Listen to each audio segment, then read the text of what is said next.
అల్లి వ్లాగ్స్ ఈరోజు అల్లి వ్లాగ్స్లో మనం చేయబోయే మరొక రెసిపీ కాకరకాయ వేపుడు. సో దీనికోసం ఒక హాఫ్ కేజీ కాకరకాయ తీసుకొని ఇలా నీట్గా పొట్టు తీసుకొని పక్కన పెట్టుకోవాలి.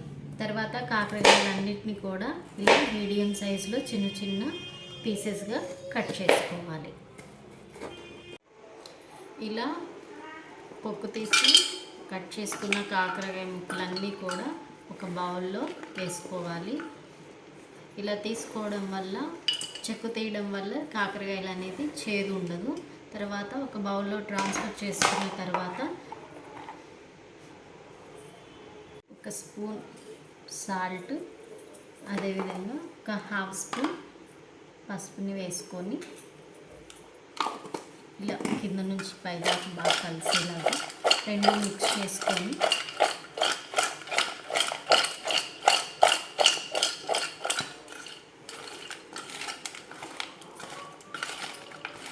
చేసుకున్న తర్వాత ఒక పావు గంట సేపు మూత పెట్టి పక్కన పెట్టుకోవాలి.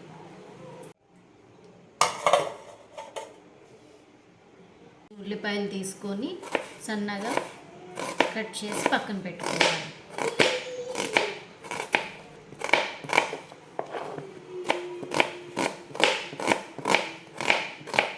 సో ఈ ఉల్లిపాయలు ఎక్కువగా వేసుకోవడం వల్ల కాకరకాయ కర్రీ అనేది చేదు లేకుండా ఉంటుంది. కళాయి వేడయ్యాక సరిపడా నూనె వేసుకోవాలి. నూనె కొంచెం ఆవాలు,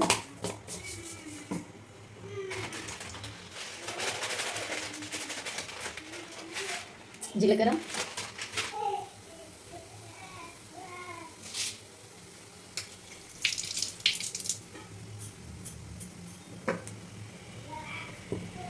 కట్ చేసి పెట్టుకున్న ఆనియన్స్,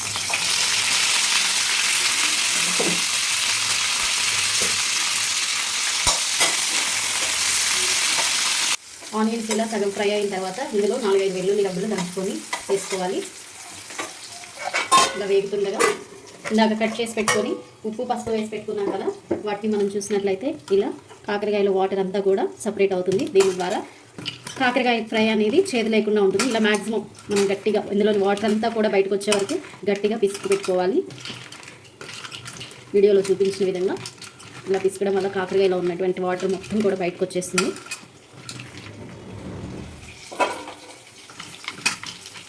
ఇలా వాటర్ని మొత్తం స్క్వీజ్ చేసుకోవాలి. స్క్వీజ్ చేసుకున్న తర్వాత ముక్కల్ని ఆనియన్స్లో వేసేసుకోవాలి. ఇలా మిగిలిన కాకరకాయ ముక్కలన్నీ కూడా మనం స్క్వీజ్ చేసుకోవడం వల్ల కాకరకాయలో ఉన్న చేదు మొత్తం కూడా వాటర్ ద్వారా బయటకు వెళ్ళిపోతుంది. ఇలా మిగిలిన ముక్కల్ని కూడా మనం స్క్వీజ్ చేసి ఆనియన్స్లో వేసుకోవాలి.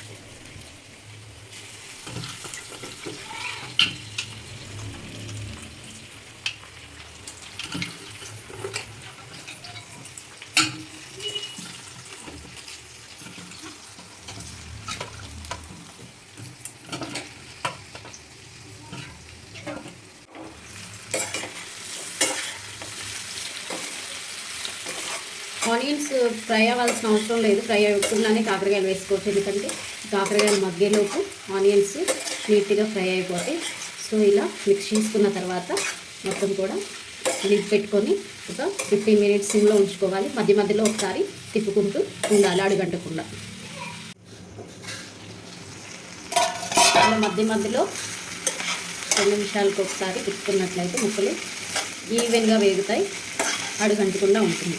సో ఇవన్నీ కూడా సాఫ్ట్గా అయ్యేలాగా ముక్కలన్నీ కూడా తిప్పుకున్న తర్వాత మళ్ళీ మూత పెట్టుకొని ఉంచాలి. 15 మినిట్స్ తర్వాత ఎలా ఉందో చూద్దాం. చూడండి, ఇలా కలర్ అంతా కూడా మారిపోయి చక్కగా ఫ్రై అయిపోయింది, సాఫ్ట్ అయిపోయింది, ముక్క ఉడికిపోయింది. ఇప్పుడు కొంచెం స్టార్టింగ్లో పసుపు ఉప్పు వేసిన తర్వాత ఏమి వేయలేదు కాబట్టి ఇప్పుడు ఇంకొంచెం సాల్ట్,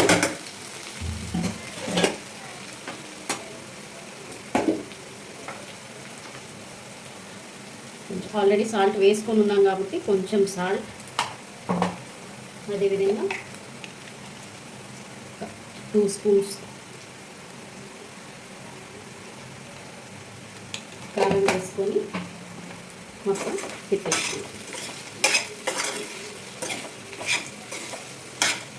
ఈ స్టేజ్లోనే ఒకసారి కారం ఉప్పు చెక్ చేసుకొని సరిపోకపోతే ఇంకొకసారి కారం ఉప్పు వేసుకున్నాం.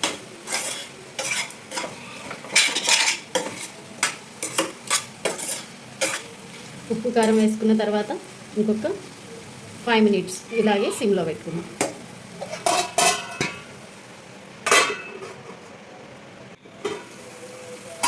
సో ఫ్రై అయిపోయింది. మొత్తం ఇలా ఆయిల్ సపరేట్ అయిన తర్వాత ఫైనల్గా ఇంకొకసారి ఇలా తిప్పేసుకొని స్టవ్ ఆఫ్ చేసుకుంటే కాకరకాయ కర్రీ అయిపోయింది.